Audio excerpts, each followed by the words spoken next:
Shalom aleihim, Bisem Yesua Hamasiah, salam sejahtera di dalam nama Tuhan Yesus Kristus. Bersama saya Pendeta Henry Tandianta BBS. Kali ini kita akan membahas sebuah tema. Tema ini cukup lama saya belum bisa jawab ya. Saya renungkan karena saya belum bisa jawab. Jadi begini temanya.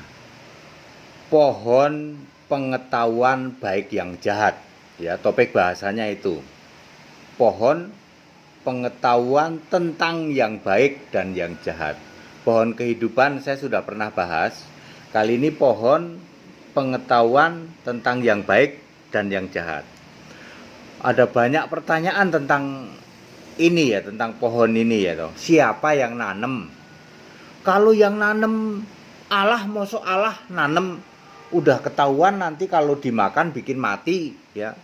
Untuk apa ditanam kalau memang Allah yang nanam ya toh. Terus untuk apa kalau hanya untuk sekedar dimakan terus nanti mati bikin dosa. Nah, gitu ya. Lalu muncullah berbagai tafsir yang banyak sekali tafsir ya. Muncul tafsir sana sini. Nah, kita harus bisa jawab. Ini saya sudah lama belum jawab ya. Saya mikir-mikir bagaimana ini ya, harus pakai ayat Alkitab karena menjawab harus pakai ayat Alkitab. Saya Pendeta HTT tidak mungkin menjawab pakai tafsir, tidak mungkin. Kalau pakai tafsir paling gampang itu ya.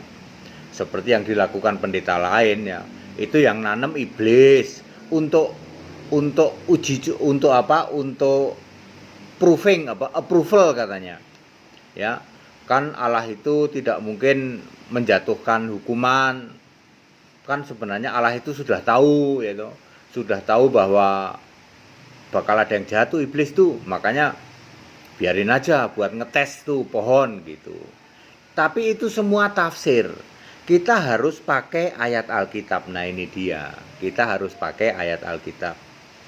Kita perhatikan ya, pohon pengetahuan tentang yang baik yang jahat ini ada di dalam Kejadian 2 ayat 9 ya. Lalu Tuhan Allah, ya Tuhan Huruf besar semua Allah, menanam atau menumbuhkan pohon-pohon dari bumi apa saja yang menarik dan yang buahnya enak atau baik untuk dimakan. Lalu di tengah itu ada pohon pengetahuan yang baik dan yang jahat, dan ada pohon kehidupan. Frase katanya menjadi satu. Jadi yang menumbuhkan itu Allah. Dari sini dulu ya, kita jangan lagi punya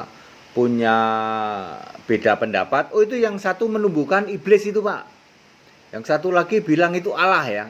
Ayat Alkitab Kejadian 2 ayat 9 ya, Allah menumbuhkan berbagai pohon dari bumi. Yang dari bumi apa? Yang menarik plus yang buahnya baik untuk dimakan. Lalu tentu saja pohon pengetahuan baik dan jahat dan pohon kehidupan tidak dari bumi, tapi yang menumbuhkan Tuhan Allah. Lalu untuk apa kok Tuhan sampai dia wanti-wanti kalian boleh makan semua ya buahnya, kecuali yang itu tuh, yang pohon itu tuh pengetahuan baik dan jahat tuh. Kalau kamu makan kamu nanti mati. Untuk apa? Untuk apa ditumbuhkan kalau cuman untuk seperti itu? Maka kita harus tahu ya, Allah tidak pernah merancang hal-hal yang jahat, tidak pernah. Tetapi ada satu hal, satu poin yang kita harus tahu, bahwa Allah itu menguji batin dan hati setiap orang. Perhatikan baik-baik, Wahyu 2 ayat 23, akulah yang menguji batin dan hati orang, dan bahwa aku akan membalaskan kepada kamu setiap orang menurut perbuatannya. Mazmur 7 ayat 10, engkau yang menguji hati dan batin orang, ya Allah yang adil. Sekarang menjadi masalah, Adam kan belum orang.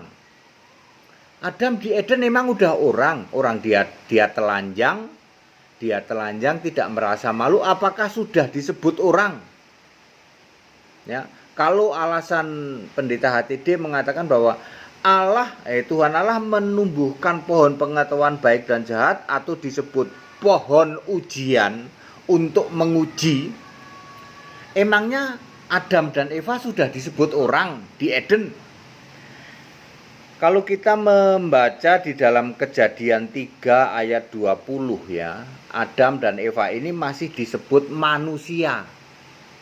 Ya, belum disebut orang di situ, disebut manusia. Ya, masih memakai kata-kata manusia. Di Eden disebut manusia, lalu yang perempuan dikasih nama Hawa. Di dalam Kejadian 3 ayat 20 maupun sampai Kejadian 3 ayat 24. Di dalam Eden itu sebelum jatuh dosa, kondisi Adam apa? Kondisi Adam telanjang, tidak malu, ya, tidak merasa malu, ya. Kemudian setelah dosa dia menjadi tahu malu, malu, telanjang dan bisa mati. Terus sedangkan pohon itu diadakan sebelum manusia jatuh di dalam dosa. Apakah Adam dan Eva di Eden sudah termasuk golongan manusia yang diuji batin dan hatinya oleh Tuhan Allah? Mari kita lihat ketika sampai bumi. Ternyata ketika di bumi masih disebut manusia, saudara. Jadi belum berubah. Saya ingin mengatakan bahwa Adam di Eden disebut manusia. Lalu dosa juga masih disebut manusia. Lalu turun ke bumi, perhatikan Kejadian 4 ayat 1, manusia bersetubuh dengan Hawa. Belum disebut Adam.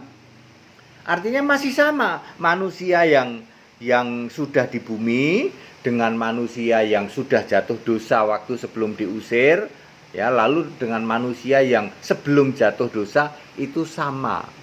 Barulah di Kejadian 4 ayat 25 disebut Adam. Tiba-tiba muncul nama Adam, ya. Lalu mempunyai anak Kain, Habil, Set, dan anak-anak perempuan. Kejadian 5 ayat 4. Jadi Adam itu punya 3 anak laki-laki plus pastinya banyak anak perempuan. Anak-anak perempuan. Jadi Anda jangan bingung, Kain kawin sama siapa? Ya kawin dengan adiknya sendiri, ya. Kain membunuh Habil kok dengan gampang, ya jaraknya bedanya jauh, ya. Oke, ya, jadi Bapak Ibu Saudara, saya ingin katakan bahwa Adam termasuk golongan yang diuji batin dan hatinya oleh Allah. Karena sama saja mau disebut manusia, mau disebut orang sama. Lalu pertanyaan kedua, yang diuji selain manusia apakah malaikat juga diuji? Menurut ayat ini ya. Karena malaikat pun juga setengah tahu, ya, tahu setengah enggak. Adam bukan kayak Eva ke perempuan tuh, nanti kalau kamu kan boleh makan semua buah di taman ini, memang sengaja dipelesetkan, ya, boleh kan dimakankan semua? Enggak, semua boleh kecuali yang itu, nanti aku mati, katanya. Enggak, kamu enggak akan mati, kamu akan tahu seperti Allah, menjadi seperti Allah, tahu yang baik dan yang jahat. Ternyata yang benar siapa? Yang benar malaikat ini. Ketika Adam Eva dan makan buah itu, benar dia menjadi salah satu kita seperti kita yang tahu yang baik dan yang jahat. Kejadian 3 ayat 22. Jadi malaikat pun juga diuji, ya. Karena malaikat itu roh, ya. Sementara Adam dan Eva kondisinya saya menyebutnya tubuh roh di surga. Ya, buktinya telanjang enggak malu, ya. Setelah jatuh dosa, ya sudah jadi tubuh, ya, baru ya masih roh juga, terus diusir ke bumi, barulah twing jadi tubuh beneran yang fisik kayak begini di bumi, ya. Jadi pohon pengetahuan baik dan jahat saya menyebutnya pohon ujian untuk Adam Eva maupun untuk malaikat, karena semua nanti dihukum. Malaikatnya yang ular itu juga dihukum, ya toh. Lalu perempuannya dihukum, manusianya dihukum. Lalu ada yang coba membandingkan dengan Yehezkiel katanya. Di Yehezkiel, kalau kita Yehezkiel 31 ayat 1 sampai 18 ini bercerita tentang Firaun sebenarnya. Karena di ayat 18 tegas-tegas mengatakan itulah Firaun dengan para pengikutnya. Tentu Firaun era Yehezkiel, karena Firaun itu banyak kan. Firaun era siapa? Karena semua raja Mesir disebut Firaun ya. Jadi di sini digambarkan bahwa pohon itu, segala pohon-pohon di Taman Allah, Taman Eden itu Taman Allah kan, bener kan? Ternyata Eden tidak di bumi kan? Segala pohon-pohon yang di Taman Allah tiada yang dapat disamakan dengan dia mengenai keelokannya. Ayat 9, Yehezkiel 31 ayat 9, Allah membuat pohon itu elok. Sehingga ketika Kejadian 3 ayat 6, Eva begitu tertarik dengan pohon itu karena begitu elok. Itu namanya juga pohon untuk ujian ya. Lalu sombong sampai ke langit, yaitu Yesaya 14 ayat 14, persis sama iblis juga sombong ingin menyamai Allah. Aku telah menyerahkan dia ke dalam tangan seorang berkuasa di antaranya bangsa-bangsa supaya memperlakukan seharusnya yang sesuai kejahatannya. Aku menghalau dia ke dalam paling bawah, bumi paling bawah ya. Itu Wahyu 12 ayat 9 yaitu iblis diusir kemudian dimasukkan ke bumi paling bawah, Yesaya 14 ayat 15. Ya, jadi ini sedang bicara Firaun. Allah sedang mengatakan bahwa Firaun itu ngiblis, rohnya roh iblis. Di situ dihubung-hubungkan dengan pohon-pohon di dalam Taman Eden yaitu Taman Allah ya, yang semua cemburu terhadap satu pohon itu, yang pohon ini dibikin elok oleh Allah sehingga tidak ada yang bisa menyamai dia. Ini maksudnya bahwa tapi ini bukan berarti bahwa itu pohon iblis yang menumbuhkan, bukan ya. Kita masih ingat pohon itu sengaja dibuat elok oleh Allah di dalam Yehezkiel 31 ayat 9. Link dengan Kejadian 2 ayat 9, memang pohon-pohon itu ditumbuhkan oleh Tuhan Allah.